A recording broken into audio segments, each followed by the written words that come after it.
Let me pull up the slides. And Adam, you just take it from here. If you want to just keep talking about mullets, you're the chair, sir. I think Annette's up first today, so I'm leaving it to Annette to call it. All right. Thank you, everyone. Thank you for that fashion update. I would hate to see, I'm gonna add one thing. I would hate to see like shoulder pads and jackets and coats come back in. That was so, it was, nobody remembers that. Who remembers those? Where you had to have shoulder pads on your jacket? The Ah, designing women okay. look, right? When they would stack the shoulder pad on the shoulder pad and they would look Yeah. like linebackers at the business Yeah, school. absolutely. Absolutely.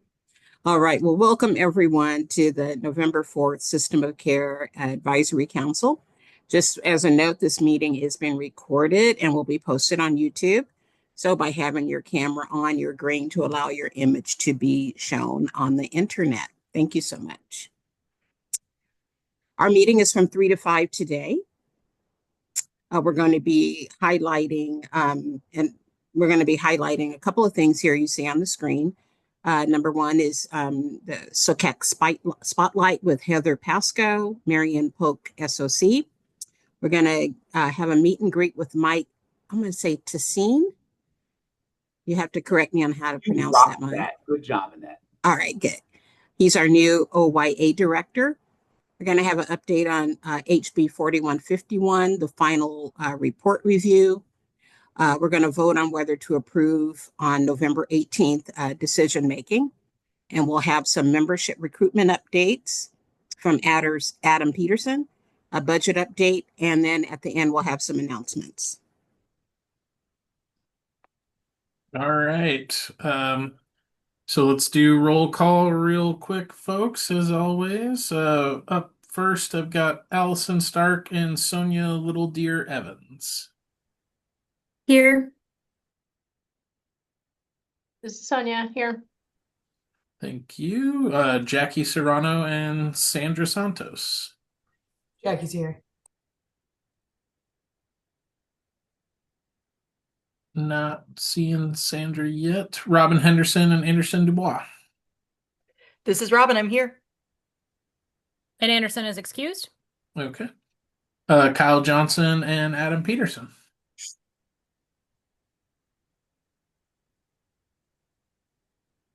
Oh for 2 on that one. I All think right. Kyle is also excused. I'm getting to my list. Yes, Kyle is also excused for today. Okay. I'm sure Adam Peterson will be here later. Judge Marisa Gates and Jesus Nunez Pineda. Jesus is here. Judge Gates excused. Kati Mosley and Emily Cooper. T. Mosley, I'm here. Emily's here too. Dan Toma and Cindy Cecil. Dan is here. And Sandra Santos just entered the room. Perfect. Ebony Clark and Carissa Cousins. Carissa's here. Ebony's here. I'm sick. So I'm not going to be off camera, but I'm here. Sorry to hear that you were not well, but thanks for being here. Zafir Michael Berry and Lacey Andreessen. Zafira will be joining us late. And Lacey Andreessen is here. Annette Magicotami, I know you're here, but for the roll call, and then Dana Hiddle. Here. Not seeing Dana. Andrew Grover and Alicia Overstreet. Andrew's here. Alicia's here. And Adam Rodakowski is also here, present. And So you see we have some names, 5 names highlighted in sort of light purple color. Those are folks who will not be rejoining us in 2026. Their terms have expired or their terms have expired. They may be reaching their 2-term limit or they may be having other things that have come up that they need to go pay attention to instead of this. So we'll be doing more about celebrations and recognitions, but as we're sort of easing into some goodbyes, we wanted to give you some visual cues of who to attend to, as you may not be seeing them nearly as much as you're used to. thank you for highlighting that. Can we go to the next slide?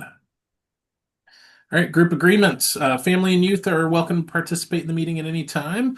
Folks who are members of the public but not youth or family members, please hold for public comment and contribute in the chat. And then anyone can send a private chat to Joylene, Alicia, or Annette if you have a comment you want someone to say for you, but you don't necessarily want to say it yourself. Please be present and participate. Let's be respectful, avoid interrupting, and use the names and pronouns people introduce themselves with. Avoid acronyms if we can, and if you do use one, folks can help in the chat to write out that definition or ask for clarification. We've got a diverse group of folks here in this meeting. Varied and opposing ideas are welcome. We'll challenge the idea, but not the person. Try and honor those with quieter voices, lean in or lean back. We won't be doing individual problem solving for situations, but can connect you up with the right folks so that you can get those resolved afterward. Our focus is on improving the system of care for Oregon children and families, specifically 0 to 25. Again, be mindful of the power dynamics in the room. Be thoughtful about what power you may hold or hold over others. And always, let's be solutions focused. We got a lot of problems. We're pretty good at observing that problem here in Oregon. Let's try and propose some solutions and move towards those. So next slide, let's talk about the GARE tool. So we use the GARE tool to consider racial disproportionality in all our decisions. That is the Government Alliance on Race and Equity tool. Requires us to ask the following questions when we're making decisions on policy, program, or budget. They are also in our consensus slide for our discussions, but those 4 questions are: what are the racial equity impacts of the decision? Who will benefit from or be burdened by the decision? Are there strategies to mitigate unintended consequences? And do we need to complete the full racial equity worksheet in order to make an informed decision on all those questions?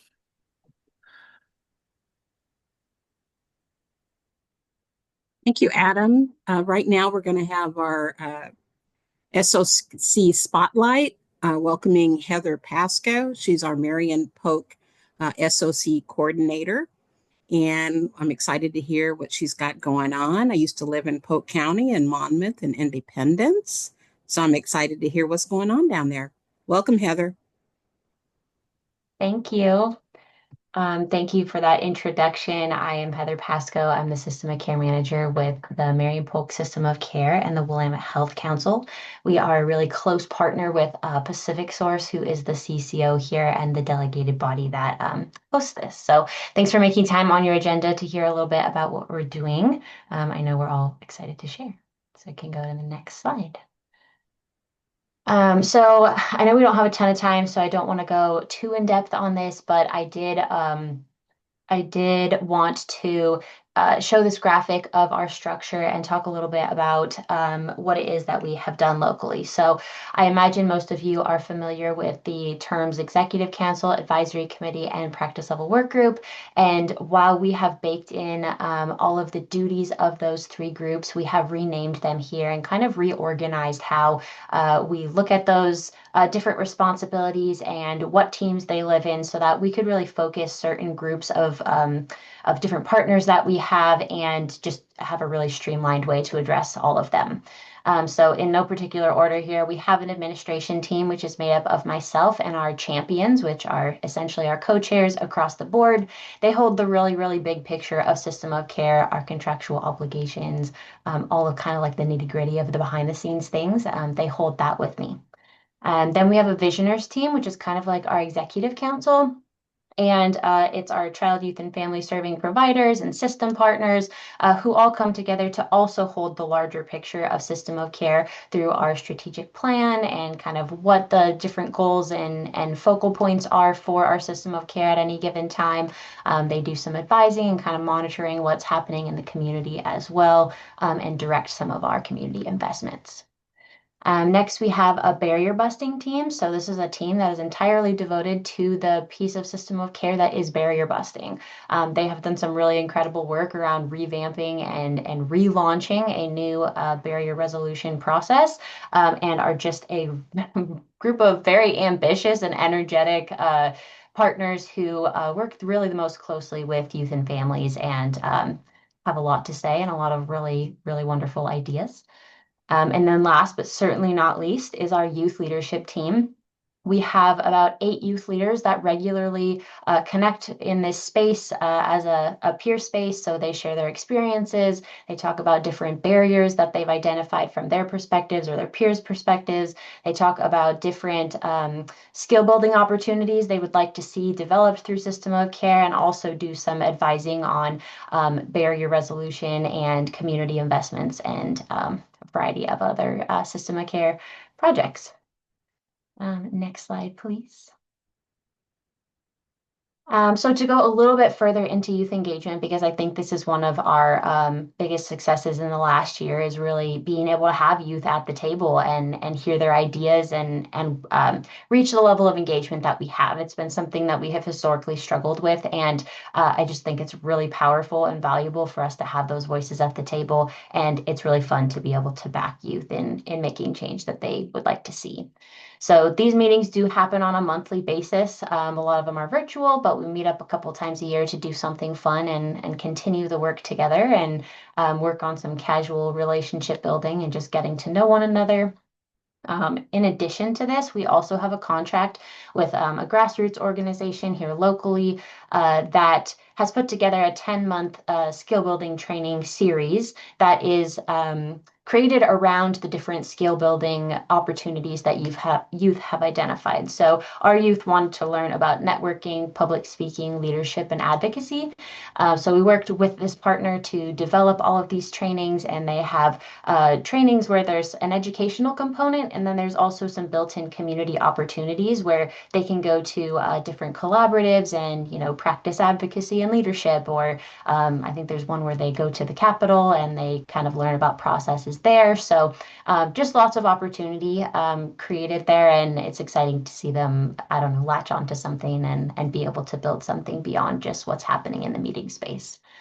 So as I mentioned before, we do gather a lot of feedback on system of care projects and barriers. The barrier busting team does a lot of pauses and kind of reflection points where we can take information from what they're working on, bring it to the youth, and kind of say, what is it that you would do to resolve this problem if it was on you to fix it?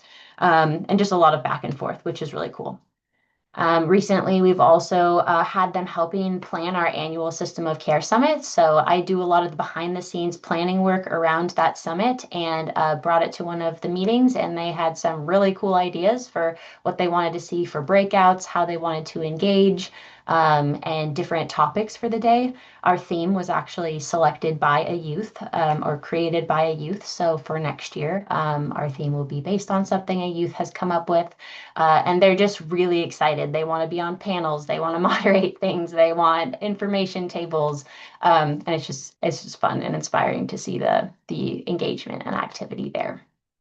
And then on the advising and directing community investments piece, earlier this year, we had a pilot grant program that we ran called the System of Care Youth and Family Council Grant. And that was really to be able to start some relationship building with other youth and family councils out in our community, and also engage with partners who wanted to build a youth council but maybe didn't have the funding to do it. So I built the grant program, but the youth directed everything else. So they reviewed all of the applications, they approved and denied funding, where it was going. They brought the partners in so they could talk to them and ask the heavy hitter questions, and just did a really great job doing that. So they released $75,000 out into the community to help a couple of, I think, build one new council, and then help to carry forward some work that they were doing. So that was really cool. Next slide, please. A couple of other celebrations. So we have the barrier busting team, like I mentioned before, and this group has worked for probably about a year to revamp our barrier busting process and really make it one that they can get behind and feel proud of, and that, fingers crossed, is really efficient and effective. We were running into a lot of speed bumps in trying to barrier bust, and we're piloting like 2 barriers through it right now, and then working to collect community barriers. But it is actually going quite well, which is seriously really exciting. If you saw the way we did it before, this is a huge improvement, and I'm really excited that we can hopefully make some change from this. The barrier busting team has also exhausted their 2025 barrier busting funds, so they had a pot of about $30,000 to get different barrier resolutions working forward or moving forward. And this year, with the recent pause of SNAP benefits, food security came up as a really hot topic barrier and something that they wanted to lean into. So last week, they sent over a donation to the Marion Polk Food Share to work toward filling a small sliver of this very large gap.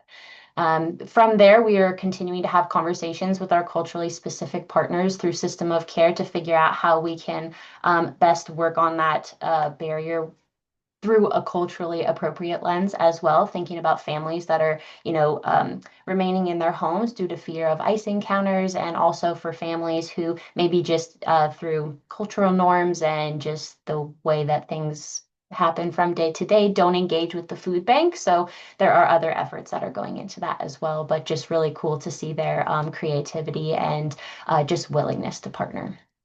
And then yes, we are actively working on a number of barriers. One of them you all have probably seen and has been one in the works for a long time, but we are making inch by inch progress, and I think that's wonderful. Other celebration is alignment with the Marion Polk CHIP, or Community Health Improvement Plan. So we've been working to try to align this with System of Care for quite some time, and have, I think, successfully done it this time around. I'm really lucky to have an in-house CHIP staff at the Willamette Health Council, so it makes it pretty easy for me to do this. But we had a number of System of Care members engaged in the development process for the CHIP. And through the Willamette Health Council, we are, I think it's called, championing a couple of objectives that we've aligned with System of Care priorities that fall within the different priority areas for the CHIP. And in 2026 through 2030, we will be leading those and carrying that forward in partnership. Next slide, please. And then last, I wanted to give a big thank you to the SOCAC staff for joining the Marion Polk System of Care in their space to bring the strategic plan into our world and allow for some feedback and just an opportunity to relationship build. I know this is something on your strategic plan, but it is also something that our Marion Polk System of Care has talked about wanting to build for some time. And I think it just really means a lot to them to have your faces show up in their spaces and ask their thoughts. And just gives them a lot of insight into what your work looks like, and is just really building some awareness of your work and the group that you have, and really how influential and I don't know, just incredible the work is. So thank you for that, and just wanted to celebrate that as another really cool thing that's moving forward. And that's it. Hopefully I didn't talk too fast, but lots of good work happening. If anyone ever has questions or wants to hear more, you can always reach out. Awesome. Thank you so much, Heather. One quick question from the chat was, you mentioned a local CBO, and I don't think you named it, but somebody was curious what the name of that organization was. If you're at liberty to say. Is it the one that was doing the skill building curriculum? Yeah. Oh, they're actually called Grassroots. Grassroots Counseling and Consulting. So there were a couple of teachers from the Career Technical and Education Center here in, I think it's in Salem. So CTEC, and they have gone off on their own to do consulting and counseling.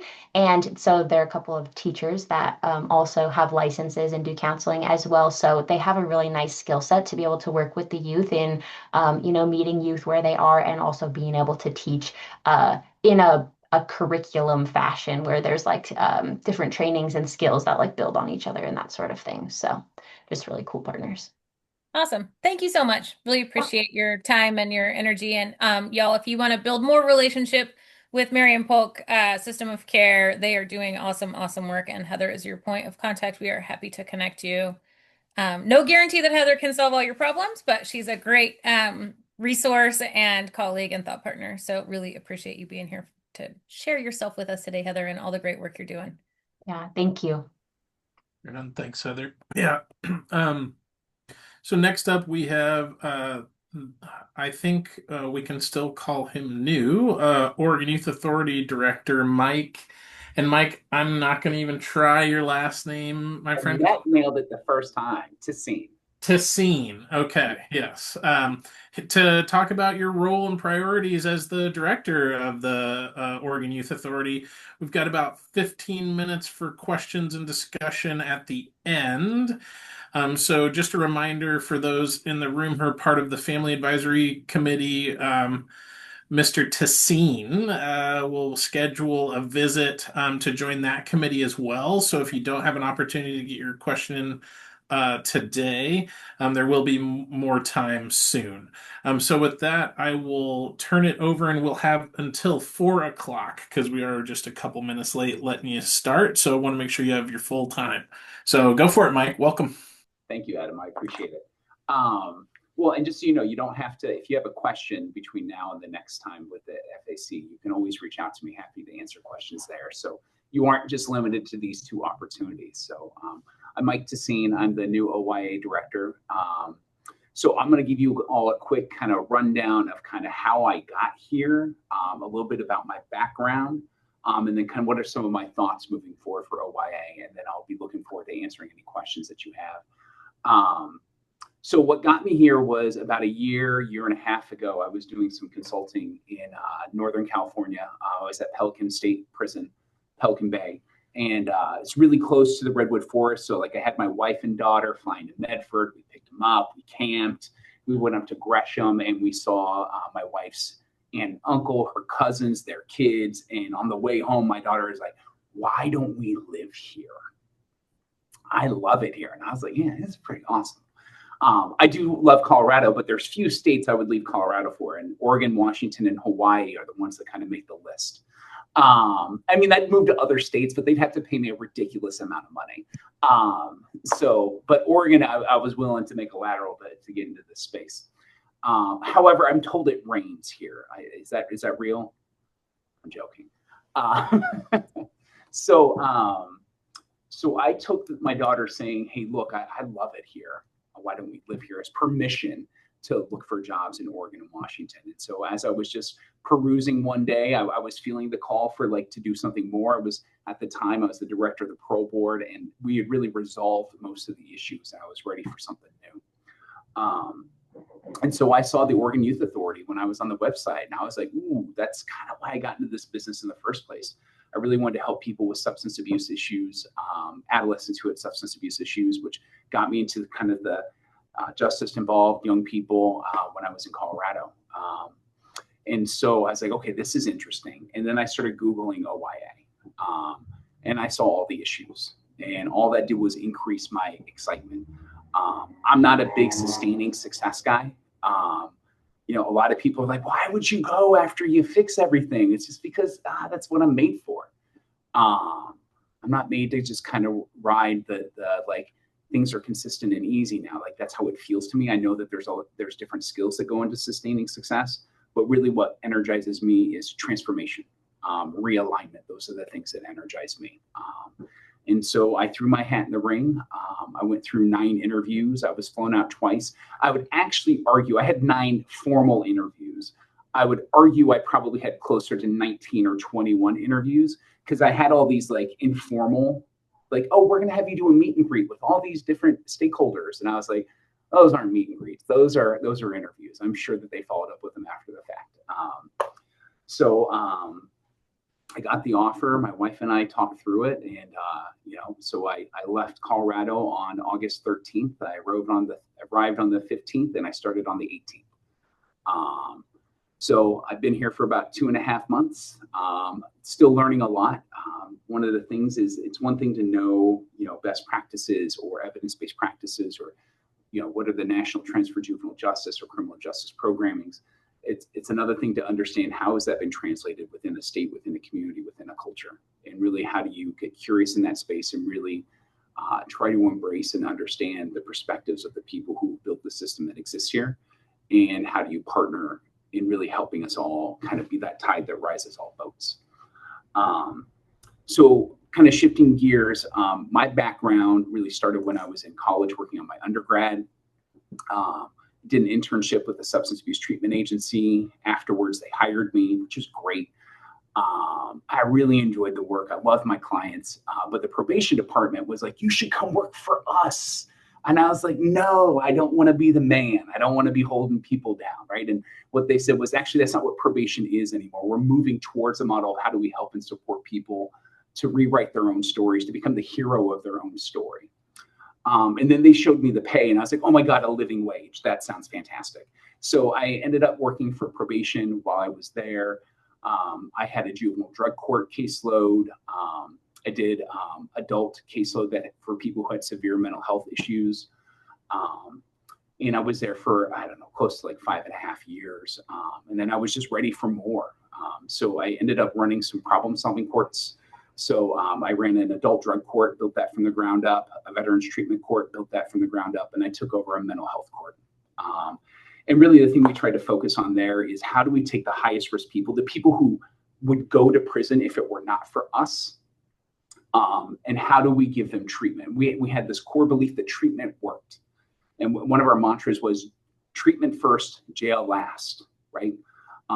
If we're in a treatment court, treatment should always be our first response. How do we do anything that reinforces engagement in treatment? We know that punishment really isn't effective. So how can we be more thoughtful in that space? That's where I really learned how do you translate research into practice? Because it's never a one-to-one. You can read all the research articles and the evidence-based practices, but how you translate it into your community is what really matters. And then after that, I ended up working for another substance abuse treatment agency. It's called Addiction Research Treatment Services, and they were really focused on primarily medication-assisted treatment and other evidence-based practices. I think the reason they hired me is that they didn't like negotiating contracts with me. I ended up walking away with a better deal every single time. They're like, let's just hire them, it'll be cheaper.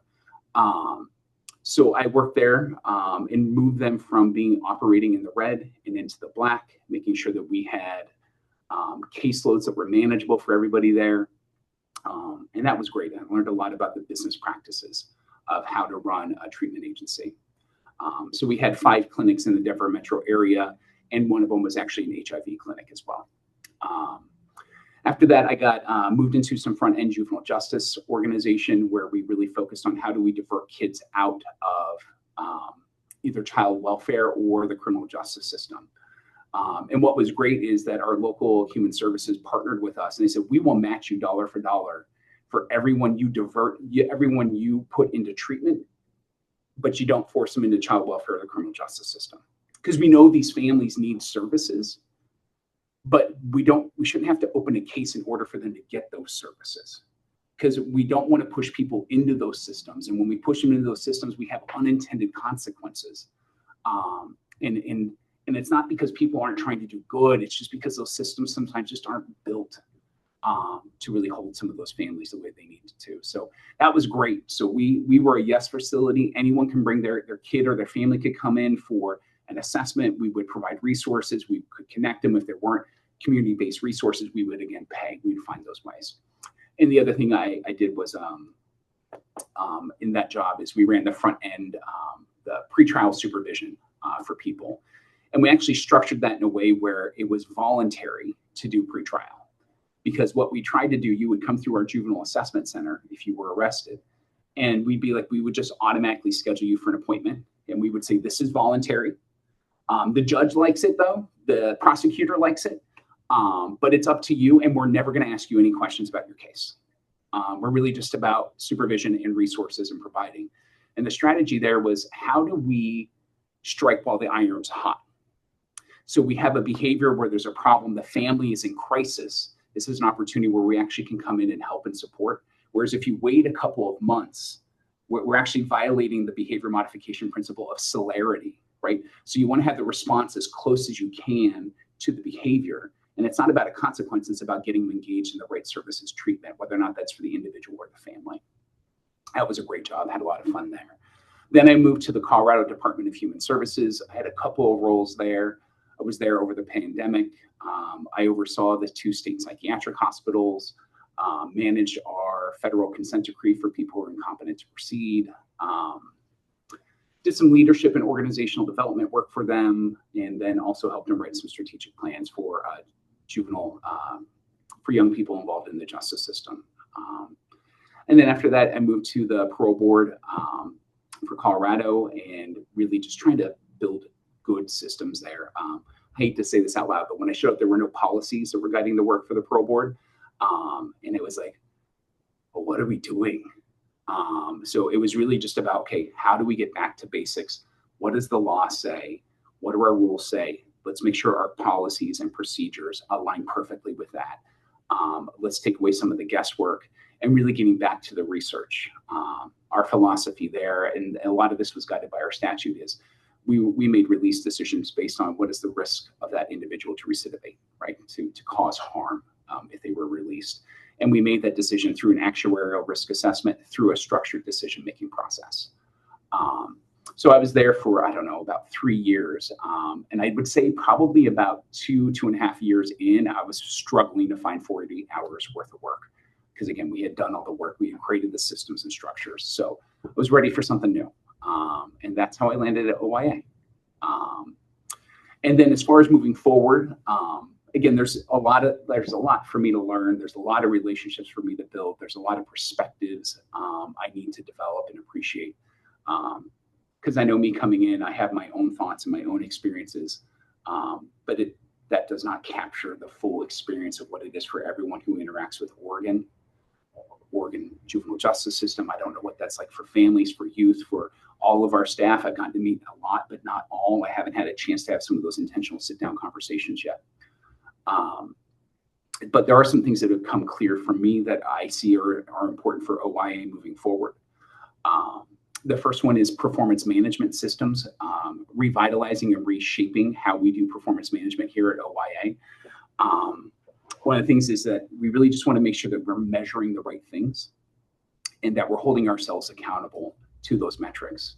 The problem is that in a lot of organizations, when we look at data, that tends to be the end of the conversation. We're like, yep, we did the data thing, it's done, we're cool. But really, data should be the beginning of the conversation where we look at the data and we start asking questions. Wait, why does that say that? Wait, last month you said if we implemented A, B, and C, we'd be seeing X, Y, and Z. Why aren't we seeing those outcomes? What are the barriers? What are the issues? Why is it, right? And really just having those conversations because that's where we can really drive change is through good performance management systems. And the other thing long term that I'm working towards is really giving people access to that. So if there's members of the public who would like to attend and observe us holding ourselves accountable, we plan on working towards that and making that available. Now, folks aren't going to get to participate, but they will have the opportunity to observe. Otherwise, that would just be too chaotic. But the way we see it is the person who owns the data is walking through their slides. And then the executive team is just being a thought partner with them. And really, and the cool thing is that if we have issues and we're not able to move the needle on something, great, you have the executive team here who can resource you, who can remove barriers for you, who can help clear the path. And that's really the goal and the function there.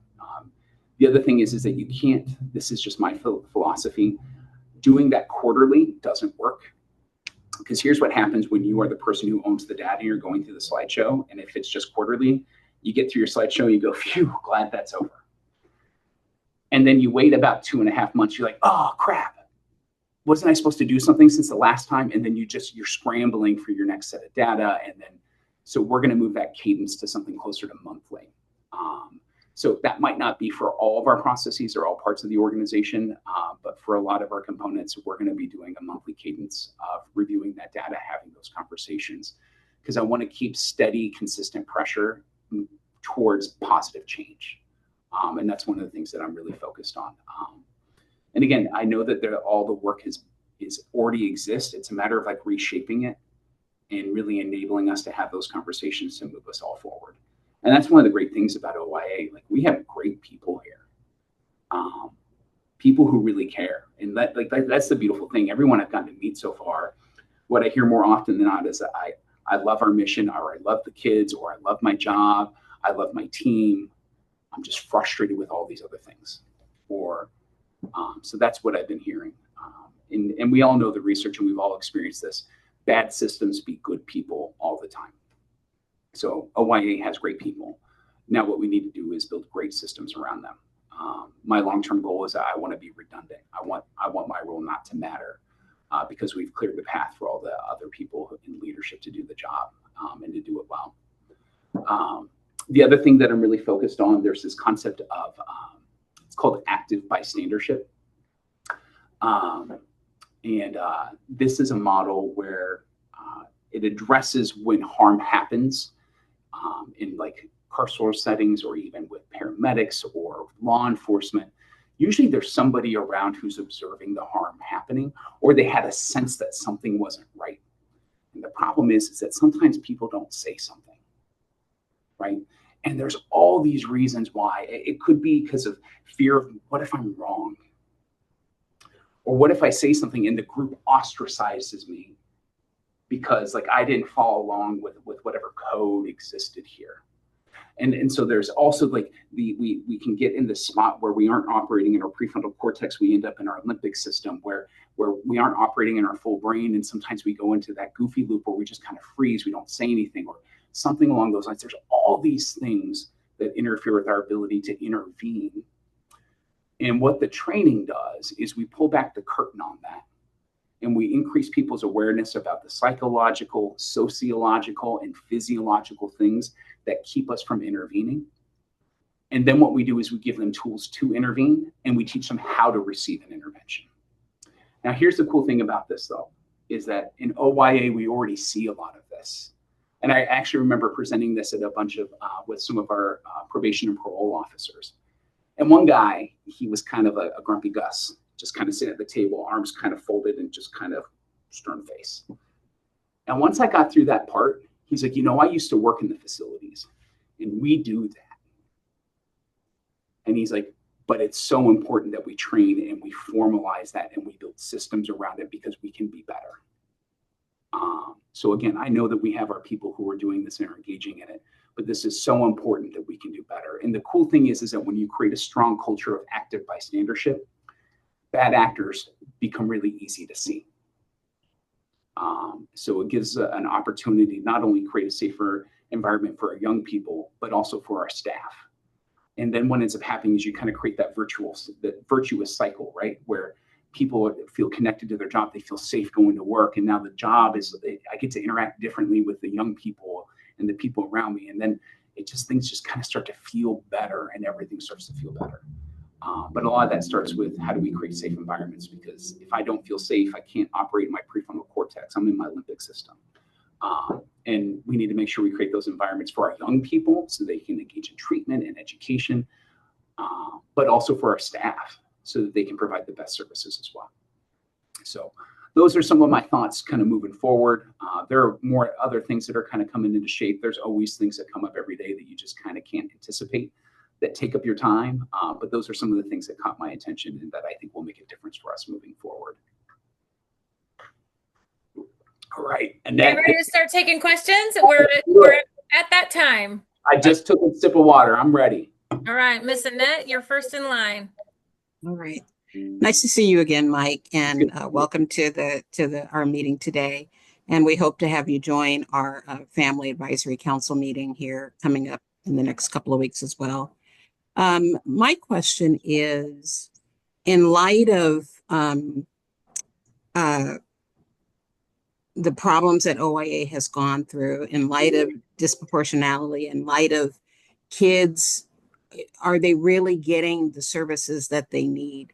One of the things I've been keen on the council really getting involved with in our strategic plan is independent living. Sure.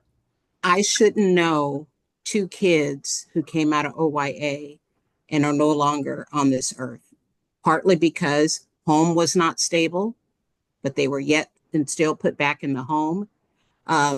They were had gone through recovery at OYA, which was very successful.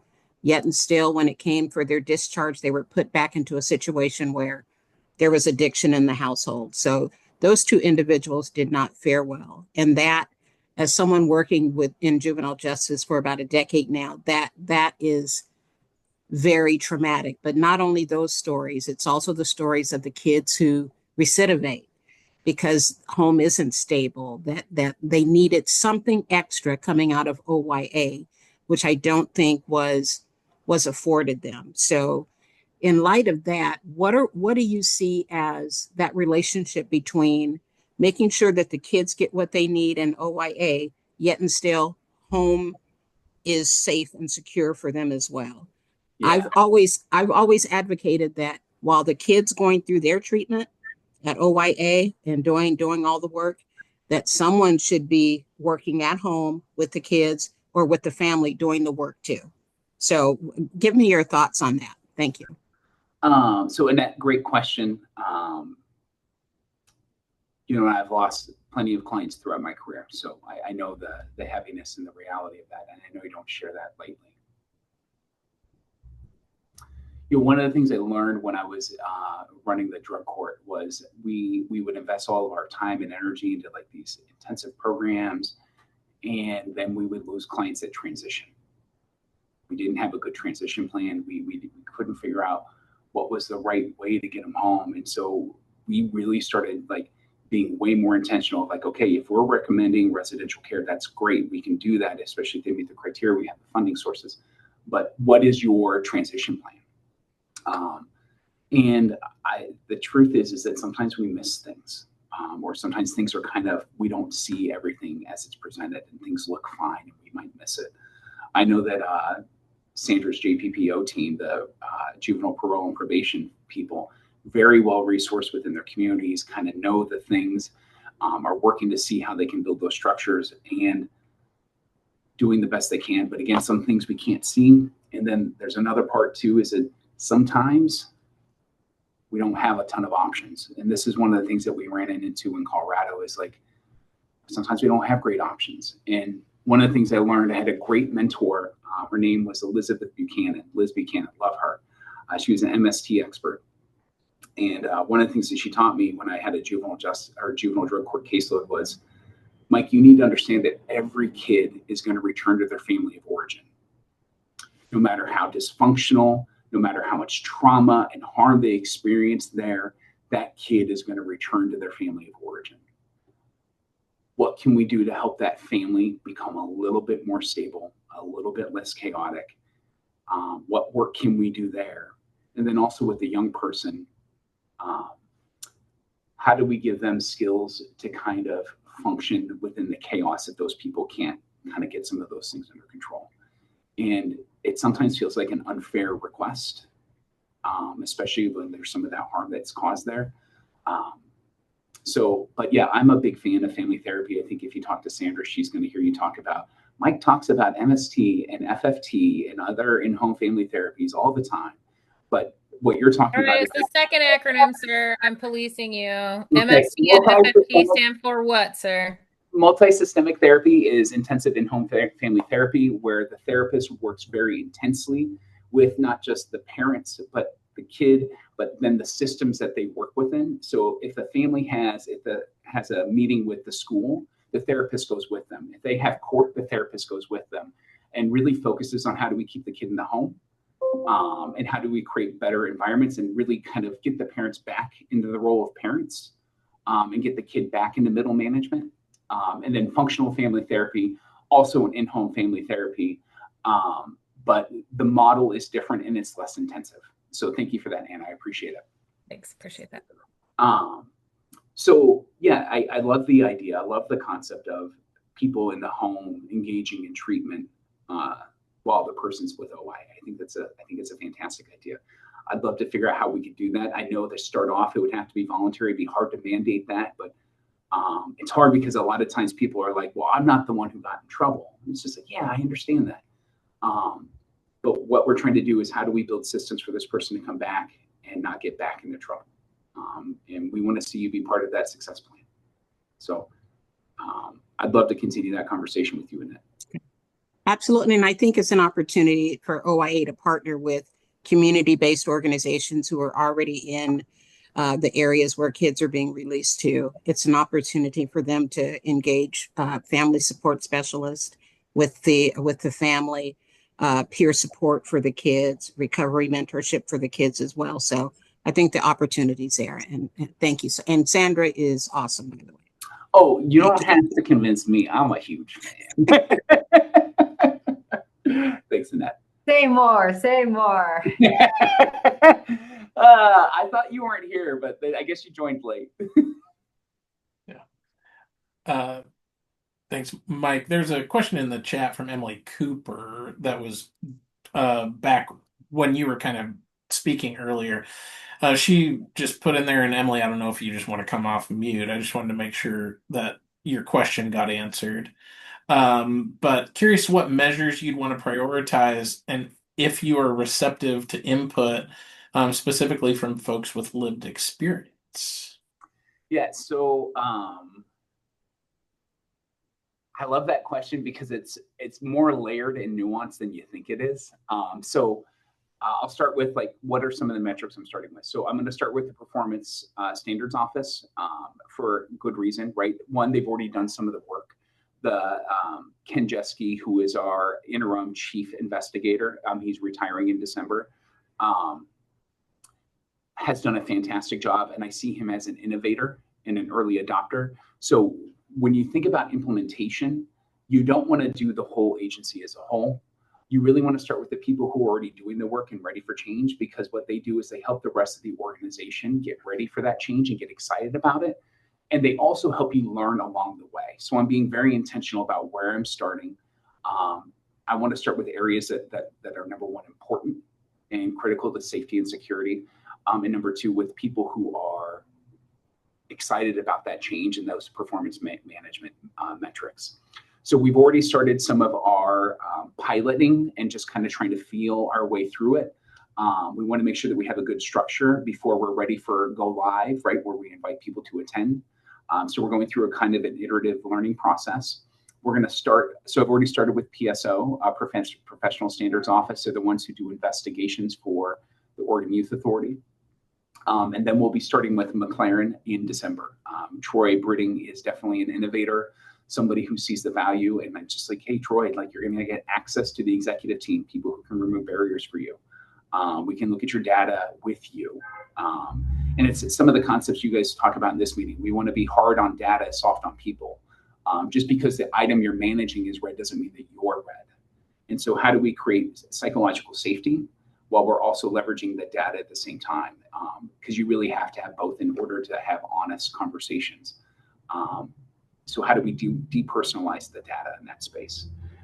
As far as feedback, one of the things we talked about is people are going to have insights that we might not see. So maybe if they attend, maybe we can have a QR code where people could send in comments after we have one of our performance management sessions, where they can say, hey, next time I think you need to ask this question. Wait, what about this metric? And if we have some meaningful engagement there, that might drive some of our future engagement, or we'll ask some of those questions the next time we have a session. And then as far as how do we, people with lived experience, I mean, of course, I love people with lived experience. You know, they help you see things that you can't see on your own. They have a way of also connecting with other people who might be in the system that you just can't. And so there's they bring credibility. And then they just have insights that you can't see. I always loved it when I had kids who would leave the system, or even adults, and they would follow back up to you later and be like, hey, I just want to let you know, here's what really happened, and here's what I really think you need to do. Like we had an apartment complex for a mental health court, and I had a guy who was just basically running that place like a trap house. He kept, once he graduated, he came back and he's like, yeah, man, here's what I was doing. Here's how I was hustling. He eventually did get sober and figured all that out, but he didn't tell us he was running a trap house until he graduated. So he's like, here's what I was doing. Here's what you guys need to be looking out for. Here's how I think you guys do more meaningful engagement. The one thing though is that what I heard from a lot of people with lived experience, were like, you're being too soft on them. You're being too soft. You need to give them more jail or more consequences. I'm like, I hear you. We'll do accountability. I feel you, but I think there's more than one way of doing accountability, and doing sanctions and responding to noncompliance. I don't think that jail, again, treatment first, jail last was always our philosophy there. Emily, I hope I answered. And Adam, did you have another question, or did you just want to elevate Emily's? Just elevating Emily's. Well, Yeah. I should have spotlighted Emily then. She could have been nodding along while Mike was talking. And Yes. Ebony, I'm not going to spotlight you because you're off camera, but you're next up. Thank you. So is it my turn? It is. Okay, great. Hi, and welcome. I'm the Behavioral Health Director for OHA. Welcome. So We should my be question, friends. we're gonna be collaborators and partners. Yeah. My question is, I think I think that you know this, but in Oregon has a long-standing history of racism and oppression and discrimination and all the things, all the isms. And, just thinking about racism specifically and thinking about structural and systemic racism, and recognizing that the role that a system plays in upholding or promoting or furthering some of the consequences and impact and harm as a result, and recognizing that while we have amazing employees and committed and passionate folks that work in our system, there are folks that struggle with the issues that I've just named. So as a new leader, what's your commitment to addressing or redressing issues of racism? Yeah, and I appreciate you acknowledging, like, yeah, you can have great people, but they're still operating within a system, and that system is structured in a way that benefits some groups at the cost of other groups, and in ways that often harms other groups. And so, yeah, I mean, I've done this in a couple of places where, really you kind of have to look to the data to help you see, like, where do I have disparate outcomes? Where are we missing the mark? How do we correct for that? Some of that comes down to asking thoughtful questions. And then other times it really comes down to, you have to, disaggregate your data. You got to look at it differently. And then you got to start asking people, like, how can we do better in this space? What are we missing? What is it about the systems and structures that is allowing this to occur? And then one of the things that I've done is, I don't know if you all know Sherry Dunn, but she's a consultant and coach. She's written a book. She used to work for Oprah. When I looked her up on LinkedIn, when I met her for lunch, I was like, you work for Oprah? You're like the coolest person I know. She does a lot of work with diversity, equity, inclusion, and belonging. And so we're actually going to pay for her to come in and to help us redo our strategic plan in this space, so we can be more strategic in making sure that we are addressing how our systems and structures are built. And with that, we do address the disparate outcomes that tend to happen outside of within justice systems. So that's one of the places that I'm looking. But then it's also when we do some of our performance management, asking some of those questions there, and then really being clear about, okay, how do we correct for that? Maybe our programs aren't meeting the needs of every group that we're serving. But what do we need to do differently with the treatment that we're providing? So it's really about being in a space where you continue to be curious, you continue to ask questions, you continue to look at your data, and then you at some point you got to shut up and listen, and then find a course forward. So I don't pretend to have all the answers in this space. I can actually promise you I don't, but I am somebody who's willing to sit down and listen. I'm willing to be curious in this space and to figure out how do we move forward and make sure that we are serving all the youth who come into OYA, into the Oregon Youth Authority. Not just the ones who look like me, but everybody, right? OYA isn't just built for some kids, it's built for every kid that ends up in our system. And that's what I really want to focus on. How do we become a system that serves all young people?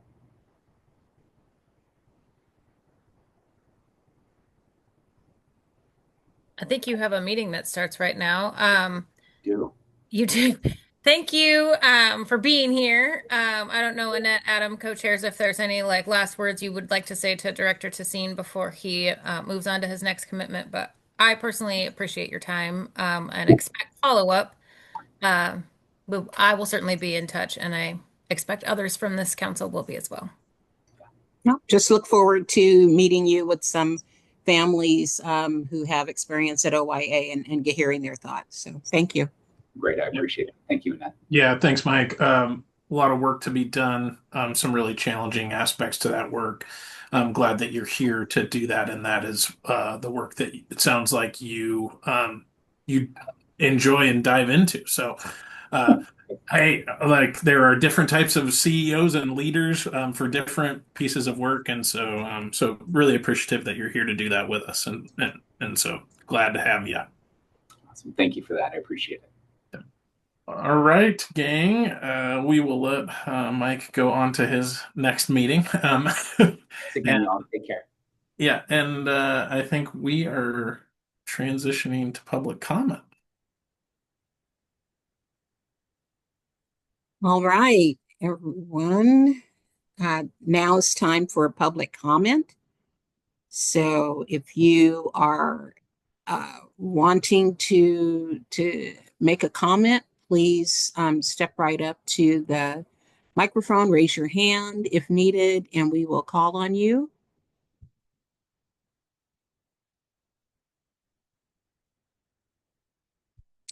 Any hands up? I don't see any. Any questions in the chat? If you'd like, you can reach out to Alicia or Joylene or myself if you have a question you may not feel comfortable answering. Please feel free to reach out to Joylene or Alicia or myself.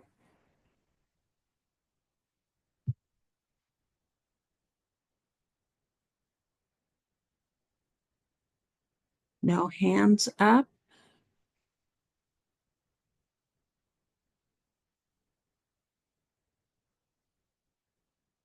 Any hands up? Any hands up for public comment?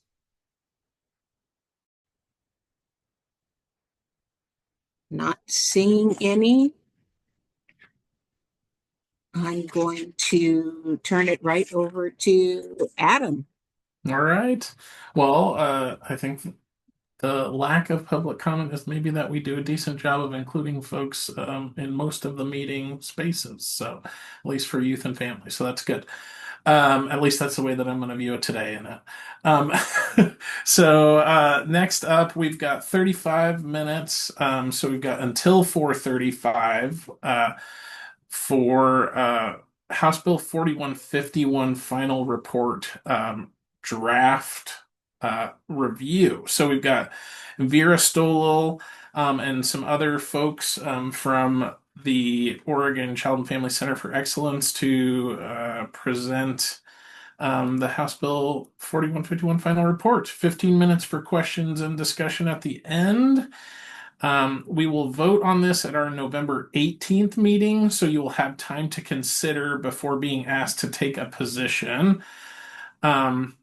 Additional questions or requests for information need to go through Anna, so email her if you want more details or have specific questions you want addressed before we submit the report to the legislature.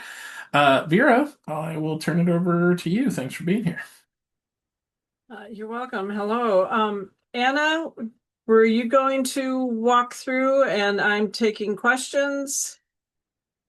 How did you want to proceed? I am happy to do it however you wish. So let's see,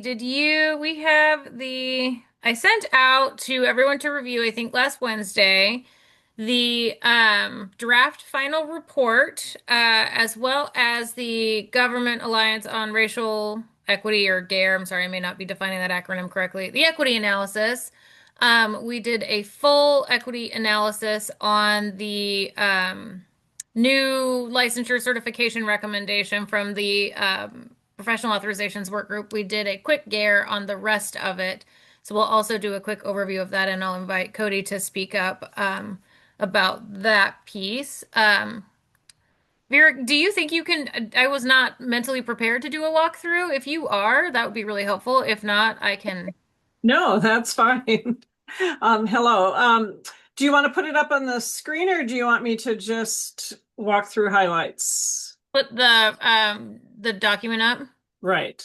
Sure. Hold please 1 moment while I get you that. And I'm going to leave you spotlighted in the meantime.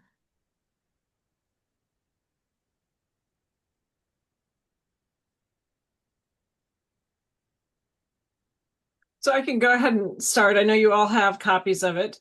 The executive summary really lays out the highlight of all of a summary of each recommendation that was made by the group. When we began the work, we really had to identify the committee that would do this work based on recommendations from SOCAC, from folks that had identified themselves as being interested, and from individuals that were roles that were specifically identified in the bill to participate. One of the first things we did was really dig into so many other reports and analysis that had been done so that we had that as reference as well, because it was on the same topic and the same kind of in the same arena of work. So we wanted to really draw that work forward as well. So to come up with the recommendations that we did, we really organized the group into 3 different work groups that really surface from the individuals in the group and the expertise that they had and the issues that they were seeing and experiencing, and again, what the reports shared. So in the executive summary, it highlights the recommendation that the first one being really around pay parity, that it was really hard to get past to think about other issues or other recommendations to make to draw people into the workforce and to retain people in the workforce.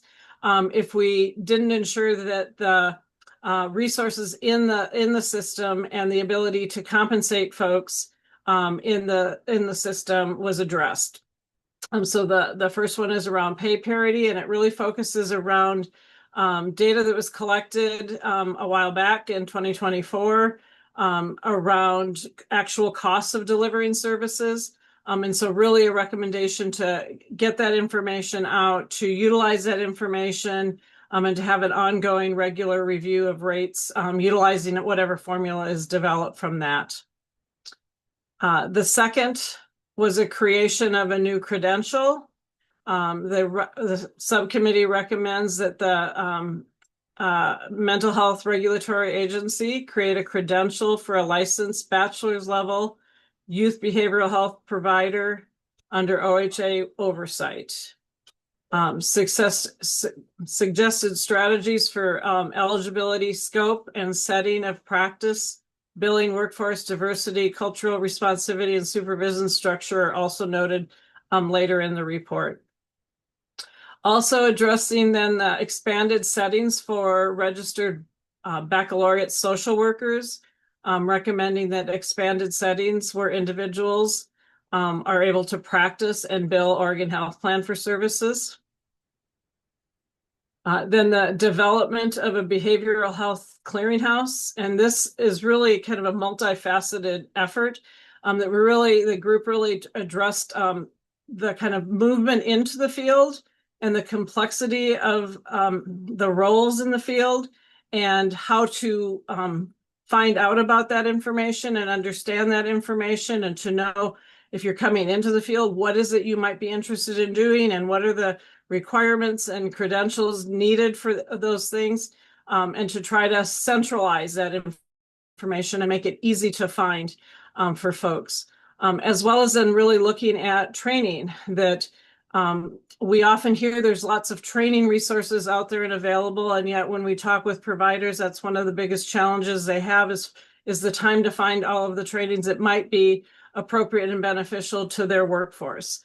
And so having a central place to provide that information, a central place for organizations and individuals to look for what training might be available was critical to what folks were talking about. and that would also help develop a community of practice across individuals to provide ongoing professional development and support to each other. The other component of the clearinghouse is really looking at leadership development and management development in the field, because we know one of the number one ways to retain people in the field is to ensure they have high quality supervision and management of programs. And the final one is the expansion of the career or behavioral health career and technical education programs. At the CTE programs, there's 3 behavioral health programs in the state. The longest running one, I believe, has completed its 2nd year. And the recommendation is to really look at investing in that type of programming and ensure geographic diversity for the locations of those programs, and to really resource those efforts. And that recommendation really aligns with some of the other work done in other ongoing groups that are cited in the report. So those are the recommendations. Great Anna, job, Sarah. I guess Okay. let's pause now and see if people have questions or comments on those are the things that we are offering as recommendations for the report due to the legislature in mid-December. Emily Cooper, I see you have a hand up, and Vera, I will unspotlight you so we can field questions together. Thanks, Anna. Thanks, Vera.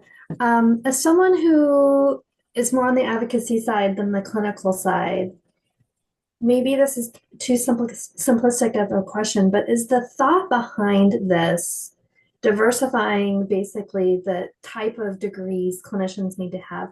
Is the whole kind of root of this is to address the gap in access to mental health services? I guess that's my first question, because we know there have been lots of reports about where Oregon is in terms of access to care. And so is the idea behind this like increase the types of people and the degrees that they have to provide the services? Are you talking about the credential recommendation or the 4151 report overall, Emily? The credential. Yeah, so the goal of the credential was, this is the one that I think we've spent kind of the most time on here within the council, is to reduce barriers to becoming professional who can be certified and be billable, right? So the less education that's required, the less literal barriers you have in terms of getting into the field, to increase access for sort of broad public health version prevention-based stuff like learning how to name your feelings, learning how to manage your feelings, right? So putting folks in spaces where there's lots of access to low level, low acuity responses, assessments, right? So that we're not waiting for somebody who has a low acuity need to get into a provider who is serving everybody and getting in line in front of somebody with a higher acuity need that they can only get served sort of with a higher credentialed person. And then also diversifying sort of the workforce across the board in that, and this is something maybe Cody, if you want to speak to some of the research that you did on this particular equity analysis where you really dug in on the issue. I'm about to say something that I'm anxious is not accurate, so please fact check me if I say it incorrectly. There's evidence that when you allow practitioners into the field at the bachelor's level, rather than waiting for the master's level to allow them to be billable, you see broader diversity in the type of workforce that you get at that, using that strategy. Cody, is that an accurate way to say? That is true. One of the few times I'll jump in and be like, agree or correct. So I have a bunch of stuff written out to talk about the full equity analysis, but I would encourage folks to read it. There's no possible way to go over all of it in this meeting. But that is kind of what we see in a lot of other types of programs, where one of the barriers, or there's a lot more equity in programs at the bachelor's level in either social work or counseling than there is at the master's level. And one of the most frequently named barriers to that is just money and student loans. Part of that is centuries of generational wealth and historic racism preventing generational wealth and fears around student loans and taking on that kind of money. So one of the conclusions from the GARE is that getting this entry level bachelor's degree, it should lead to an easier time getting into this type of workforce for the folks that are missing from our current behavioral health workforce. Currently, we have way more white folks, way less or way fewer Latino folks than our Oregon population. A lot of the other demographics are pretty similar, but that's where we see the biggest gaps. And so adding this, based on my analysis, is going to help equity in the workforce for the state.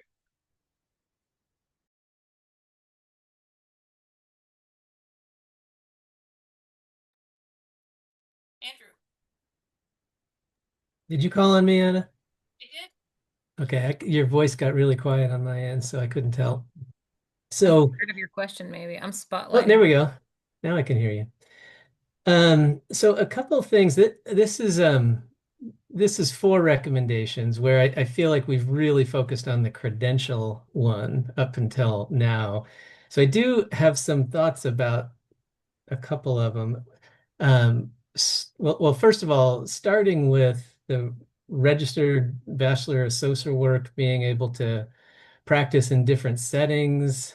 I'm curious, number one, is that registered bachelor of social work? Is that registered through MACBO? Where's the registration? But moreover, what's the sort of supervision and oversight of that activity where the credential was more clearly laid out about how that would happen?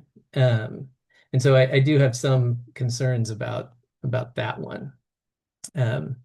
I'll just keep going here because I had a couple other thoughts. The other one is it's very specific about the pay parity, saying the Myers and Stauffer rate study launched in 2024. There have been several Myers and Stauffer rate studies. And so I feel like it really should be broadened to say, any kind of cost analysis. I noticed in the chat that there's a couple of comments about, how will an artificially low salary kind of generate an increase. Some of those Myers and Stauffer studies have had sort of like a historical cost and sustainable costs as different numbers that have been requested. And I think that tries to handle that. And I guess the last thought I have, and then I'll stop talking, but is the other comment in the chat was about why is psychotherapy not outside the scope of practice for the credential? And I was under the impression it was outside the scope of a credentialed, I forget what they're calling it, bachelor's in something that would be under the, oh gosh, I forget which board, MHRA, the Mental Health Regulatory Agency. So I think that is outside the scope. There's so much here that it's hard to talk about with a huge group, but those are some of my first thoughts. Sure. Thanks, Andrew. And I'm gonna call on Vera, and I think Kate is also in the room. If there's anything that she wants to say about the credential.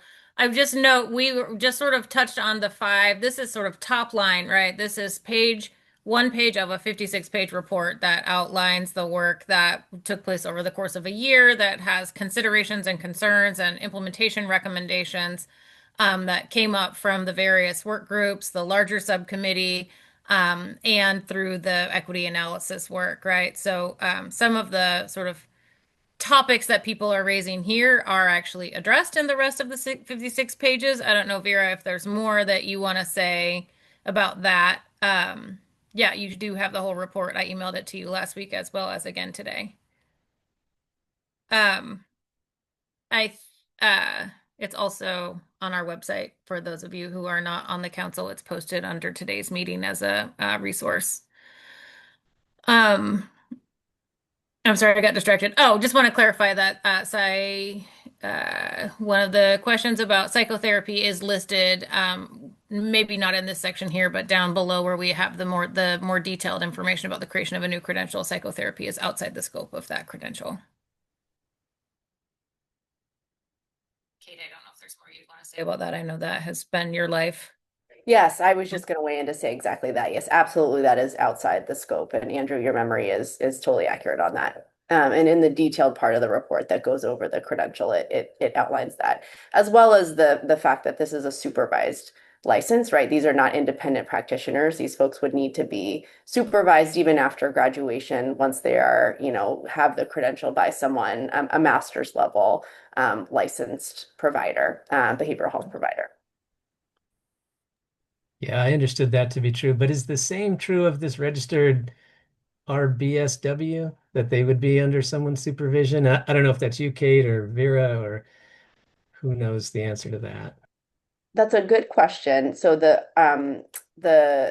is a credential that already exists that runs through the Board of Social Work. To your first question of who administers this credential, I don't actually know what the answer to that question is around who the supervisor would be, and I think that they get supervised by folks who have an MSW. I'm not sure, so I shouldn't be the one to answer that question.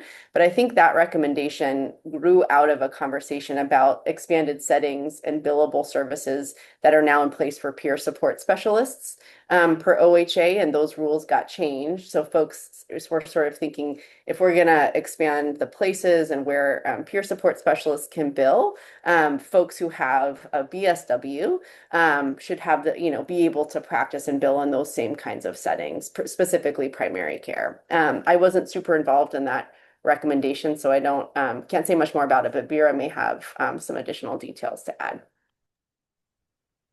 Kitty, do you have any additional comments? Kitty worked on this more extensively.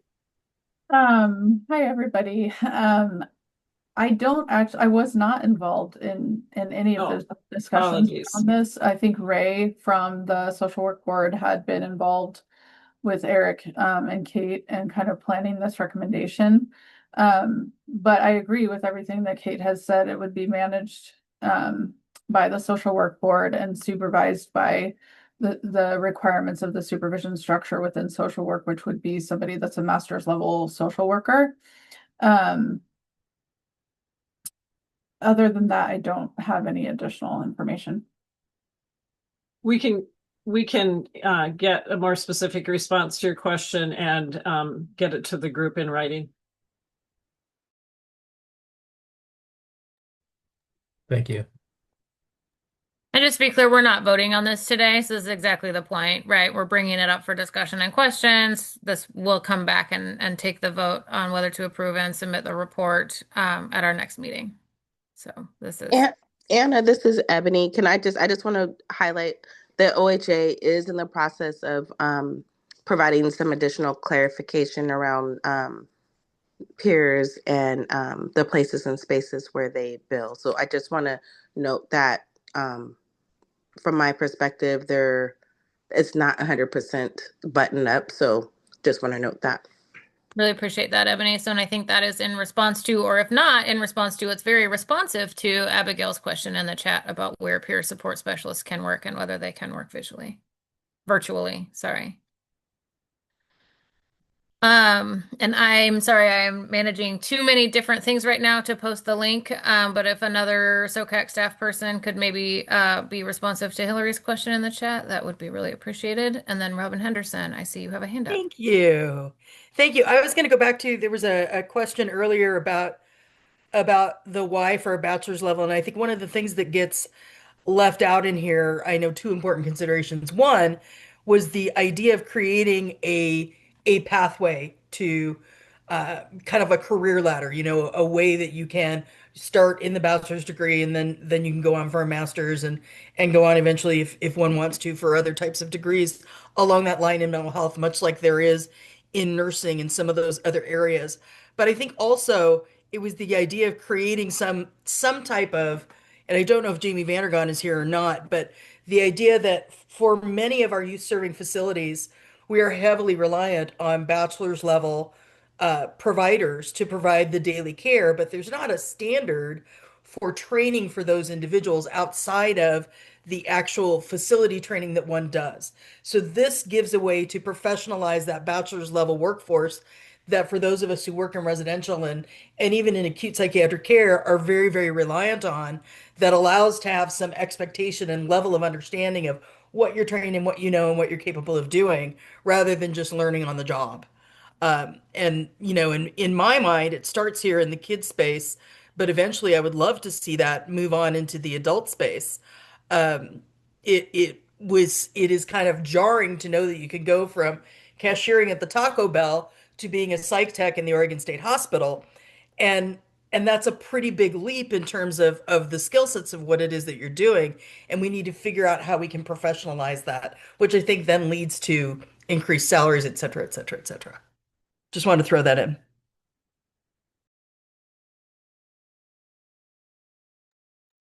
Yeah, I'll just add, I do like and support the idea of a new credential for bachelor's level staff who have gone through an applied program, so that they can it does professionalize it in that way. I'm just a little less clear about this registered bachelor of social work, which is a separate recommendation, operating in different ways. That's all. And that just might be my own lack of knowledge about the details for that one. Which is totally fine, Andrew. So if you have time to read the report and submit specific questions, you can send them to me. We'll bring them back for discussion before we vote at the next meeting. So this is that sort of like, rather than hearing the information, having to make a decision on the information in the same day, we've split this up so that we have time to ponder and respond to those ponderings before people are making decisions, as a specific request from some folks on the council. We're going to ponder the ponderings. Yes. Exactly. Dr. Ritu. Yeah, thanks. I just wanted to follow up on Robin's comment because I actually am somebody who is concerned that there has been this scope creep of people with less and less training doing more and more clinical work. I see that in a number of areas, and it makes me concerned for a number of areas. But I actually really support the new credential because I actually see it working in the other direction. That the people who will have this credential will actually have more specific training than the people that are sometimes doing this work now. So I don't actually see this as a sort of scope creep the way I think some other efforts are. Thanks for your perspective. Emily, did you have a hand up? Somebody else had a hand up after. Yeah, but he said what I was going to say. I came into it somewhat skeptically, but I think with the scaffolding of the training and knowing what we know about the diversity of the workforce, and I think back to my first SOCAC meeting, and I can't remember what young person was talking, but the fact that they've never seen a mental health therapist that looked like them, like that has stuck with me through the years. And so the fact that we've done an equity tool to look at just the pipeline in terms of like people who enter the profession. And so I came into it, you all know this is me typically skeptical, and then you have to prove it. And I think this has been really thoughtful. And Anna, I especially appreciate for people who learn like me to have a conversation, ponder, and come back. And so I think this is really cool. And I mean, honestly, the only downside I'm seeing is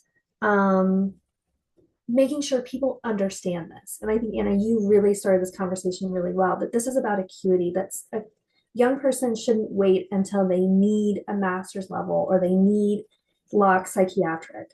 Like there should be a continuum of care. And I think this is going to be really an important part of it.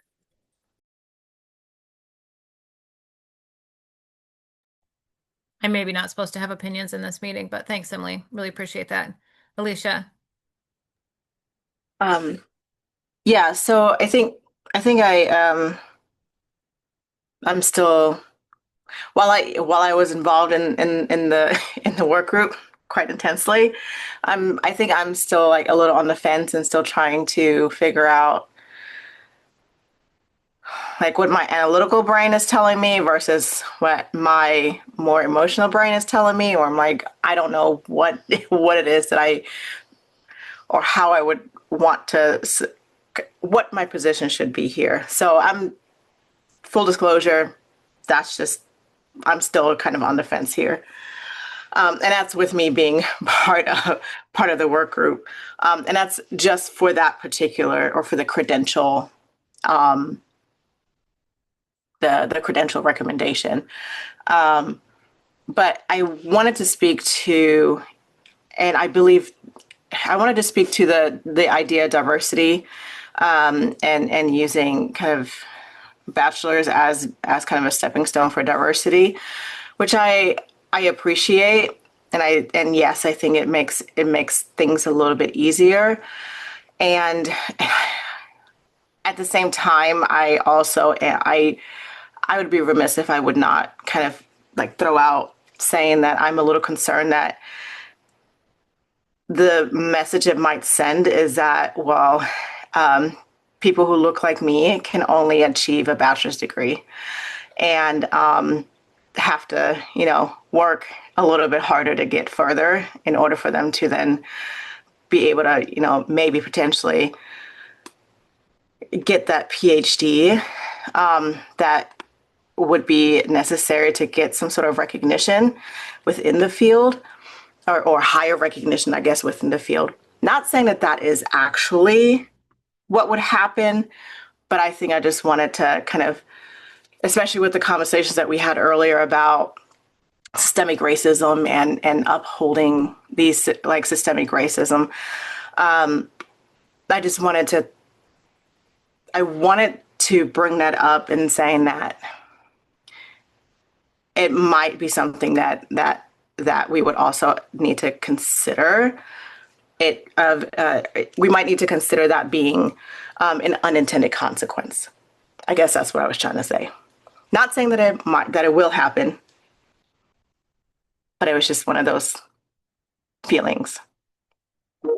Thanks, Alicia. I don't know if you've had a chance to read the equity review that Cody wrote, but I think that's the place where the unintended consequence could happen if it's not articulated clearly there. So if you have had a chance and you see that there, that would be the place to sort of recommend edits or improvements. If you haven't read it, that's fine. But that would sort of be, I think, the place where that worry may come to bear one way or the other. And I know Cody is really careful with how he states things to try to avoid having unintended consequences like that. Cody, I don't know if you want to respond at all to that, but Yeah, Alicia, I completely agree with what you're saying. And if we're assuming that just getting folks into the bachelor's level program is and in that level of service, like, oh, hey, we solved workplace equity, we did it. That's not the intent here. It's that those folks can use that job and career path as like an intro and a step to get to their next spot, right? Like I worked when I was in grad school. I know a lot of other people do as well. And to be able to work in the actual field at the same time is huge, right? That's great for your own experience and great progress. And so I view it more as a stepping stone for those people to get their advanced degree that they initially desired, and not have finances be as much of a barrier to them. thanks, Cody. And Jesus, you get the last question or comment for this portion of the agenda. Boy, howdy. I sure love getting the last comment just to reiterate a concern that I've already mentioned. I mean, I've mentioned this kind of like a couple of times in other conversations of this, but coming from the scope of someone with lived experience receiving services, as well as someone who has had experience in basically all rings of the social services ladder, working as a peer and then managing peers and so on and so forth. The difficulty for me comes from, while I do appreciate now the more fleshed out understanding of the scope of practice and what is happening, a lot of this like quote unquote mental health stepping stone stuff tends to fall in line with what peers have been doing. And while I do want this to move forward and do want this to be a thing, I worry about the erasure of peer services due to this being seen as the only quote unquote valid form of like getting mental health assistance before receiving full-on clinical care. Because a big issue with getting peer support up and running, at least in recent times, has been that it not being seen as a valid like, form of care. Even nowadays, a lot of organizations kind of use peers as sort of just a like buzzword of we have peers. So that's just a concern that I wanna kind of bring up and keep in people's minds. I do think this is a great thing to advocate for, and I don't want to make it seem like I want to block it or anything of that nature. Just want to make sure that that's known. This does overlap with some of the peer work that's being done, and I don't want this to be erasure of peer work because we've done so much to get it off the ground. Thanks, Jesus. That's a really important flag to raise. And one of the things I just want to sort of call out is I'm not sure, Cody, if that's something to mention, if we want to go back and edit something in the GARE analysis, if you see a space to sort of enter it there. I think it's something that should be documented somewhere in the report that we're filling, right? That we want to be in the report that we're filing.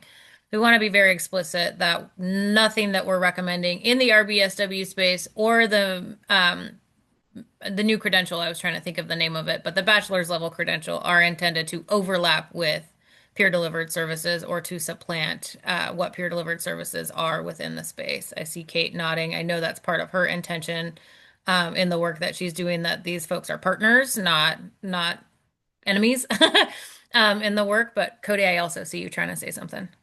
Oh, you're good. I think that belongs in the GARE, in more of like the overview of what these recommendations kind of will do and how they overlap with some of the other services. I know this large report that we're looking at is less easily editable, correct, if it is, than the GARE, so I can include it in there.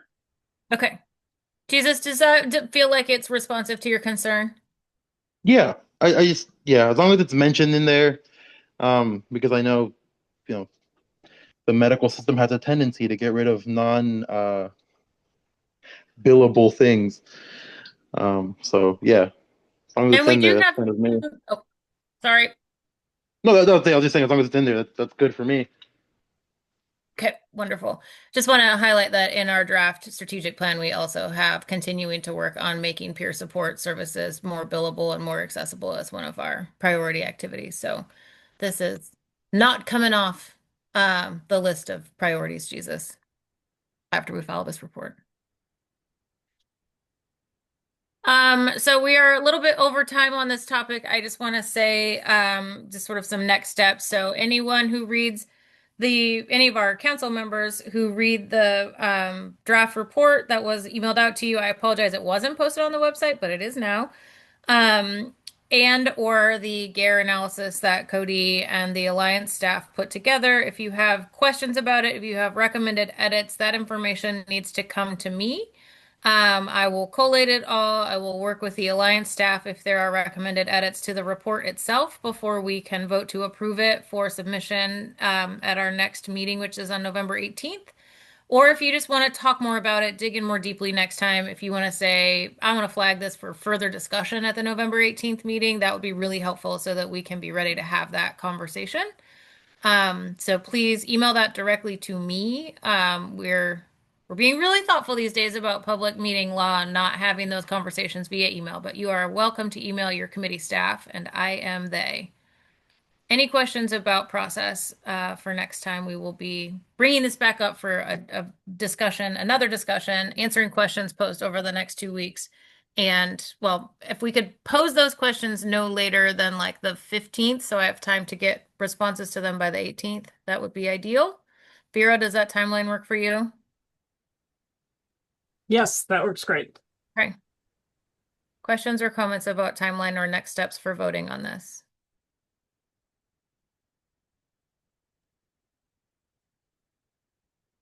Okay. If folks have questions on the GARE analysis, please reach out to me via email. I'm more than happy to listen to concerns and add in to certain sections or hear feedback. All right. Thank you, everyone. Great discussion. Right now, we're going to have a membership update from Adam Peterson. Go ahead, Adam. Hey, folks. I should not even need 5 minutes, I don't think. We are really deep into recruitment for our open positions that are opening up on 1/1 of 26.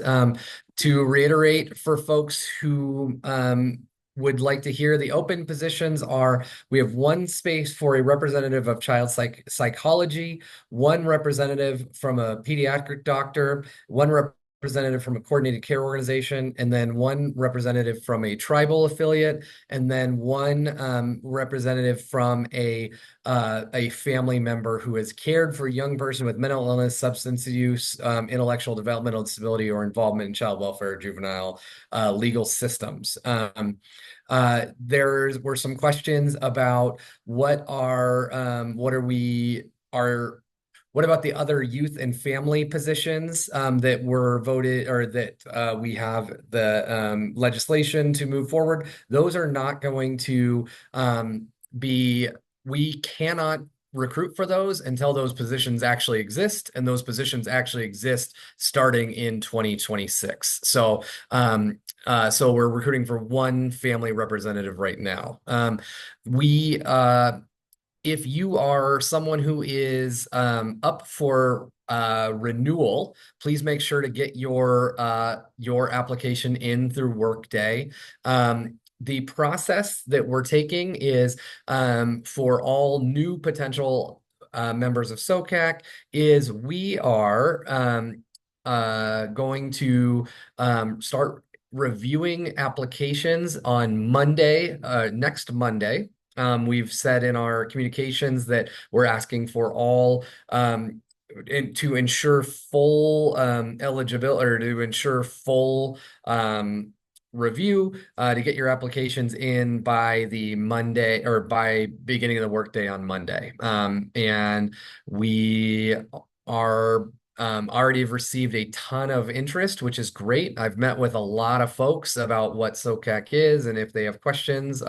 And so recruitment, I think we're going to have a lot of really good candidates to choose from.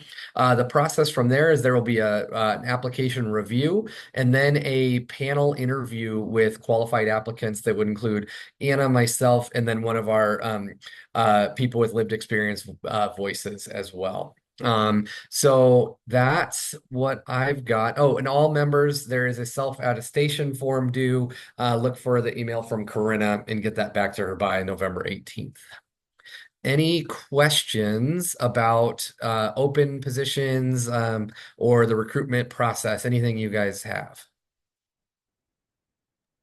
I just want to call out a question in the chat from Emily Cooper asking if we're going to be recruiting for those new people with lived experience seats on January 1st. I responded to her also in chat that we have a lot of work to do to build a soft landing for folks to come in. We've learned a lot of lessons from mistakes in the past, and we don't think we'll have the infrastructure available to start recruiting on January 1st for those positions. So I know, Emily, that was kind of a tongue-in-cheek question, but just wanting to really be clear about where we're at and why we're there. And one thing to mention too is for all current SOCAC members who are either their term has expired and they've had the maximum amount of time that they can be on SOCAC, or their term is expiring and they're not seeking renewal, we are having exit interviews with folks to just find out about your experience, what you liked, what you would change, and then we are learning about the onboarding process from the folks who are leaving as well. So we should have a lot more good info about from our folks who have been a part of SOCAC and who have their wisdom to share with us. So that is a process, that's a newly instated process that we're starting right now as well.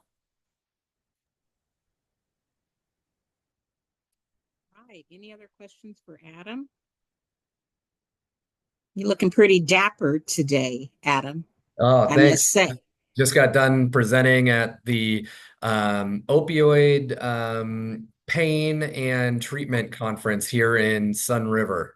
So that's where I'm like, hence the suit. Thank you, Annette. Appreciate it. You're welcome. All right. Thank you. And one quick announcement, I don't know, Corinna, do you want to give it or would you like me to on the self-attestation forms relating to membership?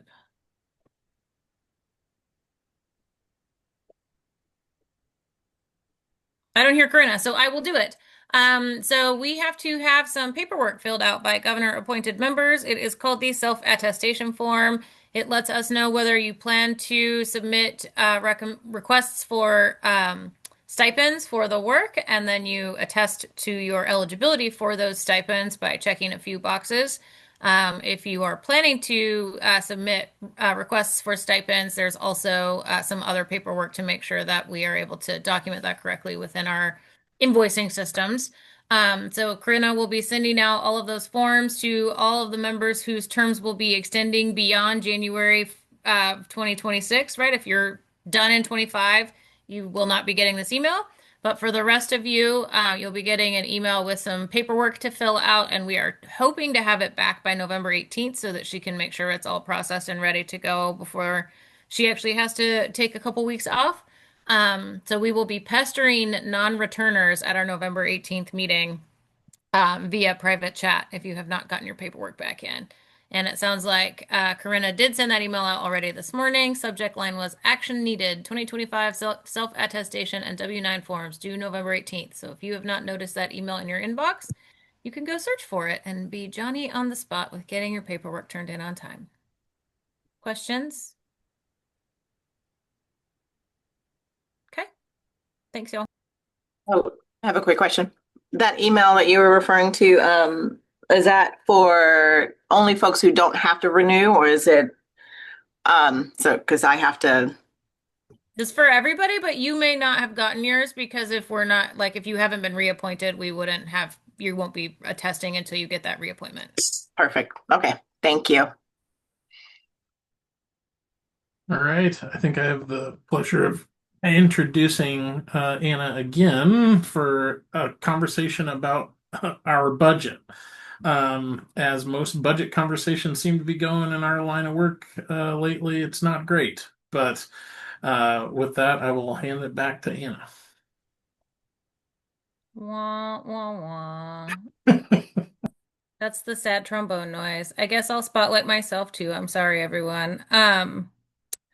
So what you are looking at now is the budget that we were approved for when the initial legislatively approved budget came out. So we were allocated originally in the 25-27 biennium for that 2-year period, $8,337,520, of which you'll see right here, $7,301,560 of that were general fund dollars, which comes from just state taxes. $1,035,960 were federal funds, and so that's what equals out to this 8.337 million. This initially was a $61,000 decrease from our 23-25 budget, so we were already seeing a little bit of scaling back from the legislature. We have now been asked to take a 3.5% cut. So this is our new operating budget. This has been reviewed and approved by the executive team, and you will see where there are little blue fields here. These are the sections where reductions took place. We did an equity analysis on those reductions, and we had a few priorities that we were really trying to ensure. So we looked at ensuring that we had the resources we needed for people with lived experience to contribute meaningfully and to live up to expectations and promises that had been made over the past year or so of, oh, we'll get a contractor to help with that support. We'll make sure we have this thing available to you, right? So promises made, very much intending to be promises kept. The other things that we prioritized were sort of just practicalities, right? We were looking at we did take a little bit of money out of the translation and interpretation budget, but we're still maintaining a significant increase over what we had spent in the last biennium. So we feel like we're comfortable with that $20,000 still covering our expenses to ensure that we have Spanish language interpretation, ASL interpretation, American Sign Language interpretation, should we need it in our meetings. Really wanting to make sure we have access to the things that we need. And then we took off some things in printing and documents. We took out some travel funds, and we decreased a little bit of the strategic plan implementation investments. You'll see down here these direction services contracts. That money's already been allocated, so we have sent out that check. It's spent. It's gone. We can't unspend that money. But there are other things down here that we have not yet invested in. And so these will be conversations that we have as we continue to navigate what are the priorities of the strategic plan, how are we actually putting our money where our plan is and really investing in the work that needs to be done. You'll also see here, and I know this doesn't feel great, we decreased the stipend budget. We have $700,000 on this 3.5% reductions, and we had $890,000, almost $1 million set aside for stipends over the course of 2 years in the initial budget. The reason for that is complex. There was a lot of discussion at the leadership level about why we are doing that. However, we are redirecting some of the monies that we're paying in stipends to other investments in people with lived experience. And some of that is firing people. I'm sorry, I just saw the Jesus's chat. Am I fired? Hiring people, not firing people, to serve as consultants and things like that, right? So instead of spending that money out in stipends, we're spending that money out in slightly, you are fired, Jesus, in slightly different ways. And so that is where we're at now. This is what the budget looks like today. There is a GARE analysis of those budget cuts. If you want to review those, that was discussed at our executive committee, and I think therefore is posted in that meeting tile of our meeting archives. The other thing I will say quickly on this, and I know we're a little bit over time, is that the co-chairs asked that I also do an exercise around what happens if we hear a 5% cut from the legislature, a 10% cut from the legislature, or a 20% cut from the legislature. So under the process of the GARE analysis, again, we really looked at how do we protect those strategic investments that we want to make and the money that will have already been spent by the time we know what cuts need to be made, right? And so it's a little bit of a balancing act, but that information is available, and I'm happy to share that with folks who want to look at how are we continuing to, the budget is the place where you put your values on paper and you weigh how much you value X versus how much you value Y, right? So anyone who wants to have that conversation, I would invite you to an executive committee meeting if you see budget on the agenda, or we can talk about it more in here. I just really wanted to make sure that folks didn't not know that we're in a very challenging budget environment. The initial recommendation when we were asked to take the 3.5% reduction was for us to just not hire that comms person that we've been approved to hire, and that would have sort of solved everything. That did not feel responsive to what we have been hearing from our people with lived experience leaders and from our partners out in community saying, we need to hear from you better. We need to understand better what you're doing and how you're doing it. And so that was why we went ahead and did the 3% reduction elsewhere rather than just holding off on hiring that communications person. So questions, comments? Quickly. And again, my inbox is always open if you want to talk to me directly about this or you have specific questions. That is my job to make sure you understand what's happening to your council. So please don't hesitate to reach out. There's no stupid question when it comes to a budget. Okay. No questions coming.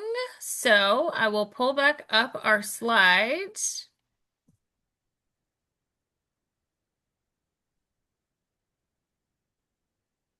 And I'm not sure which of the co-chairs wants to say that now it's time for announcements and next meetings.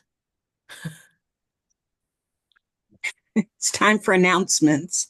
I can go through these. Strategic plan, need clarity on SOCAC's mandated responsibility to prioritize kids with the most complex needs.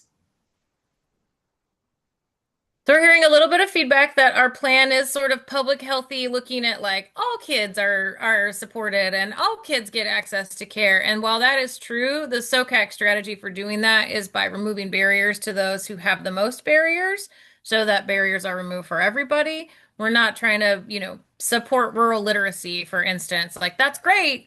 That's somebody else's job. So we got to focus on the hard stuff because there's lots of folks out there who want to do the more fun, easy stuff. So we just want to really elevate and we'll talk more about this as we bring in feedback from the strategic plan, but that was some important feedback that started to come back from our public comment period that I just wanted to, again, flag for you all as you're thinking about next steps.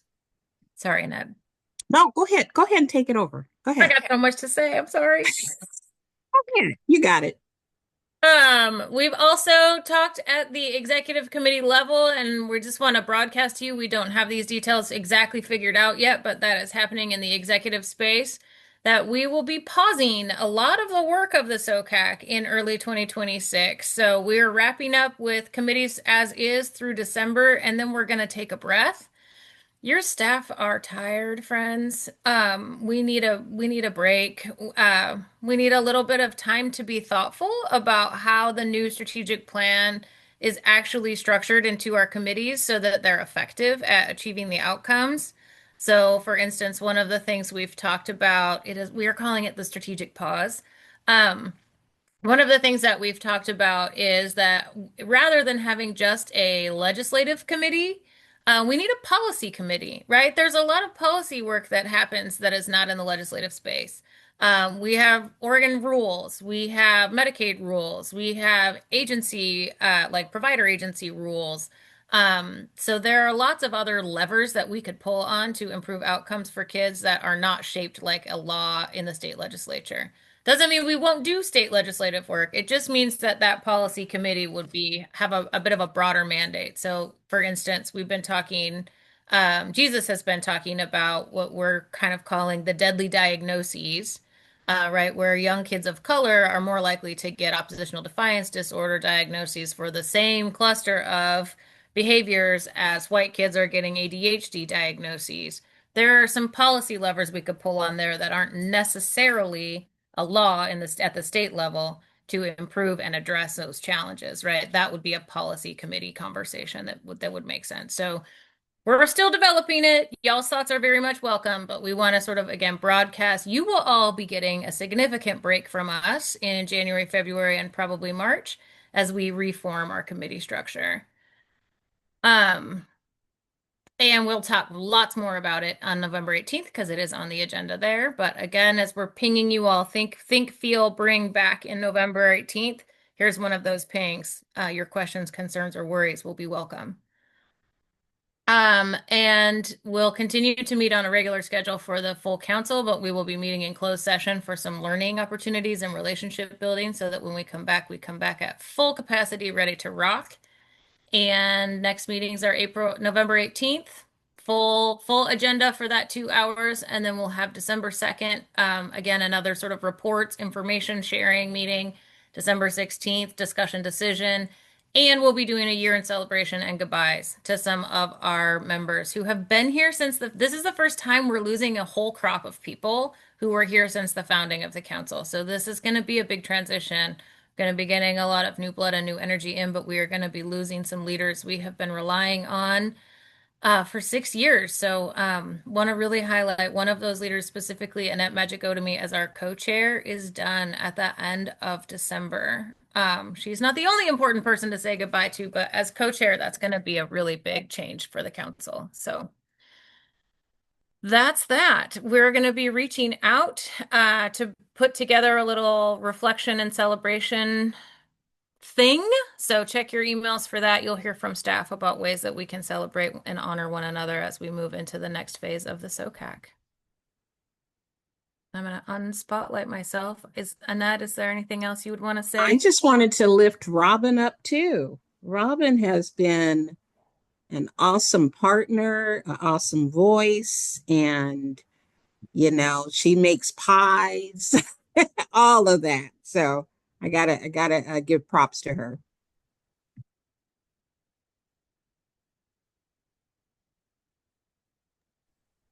All right. Well, I think that brings us to our close. So everybody that was here early in the meeting, go find those Jinko jeans. Check them out, right? Like they're coming back. So with that, Annette, anything else to say before we close it out for folks? Nope, nothing else. All right. See y'all. Thanks, everybody. Bye-bye.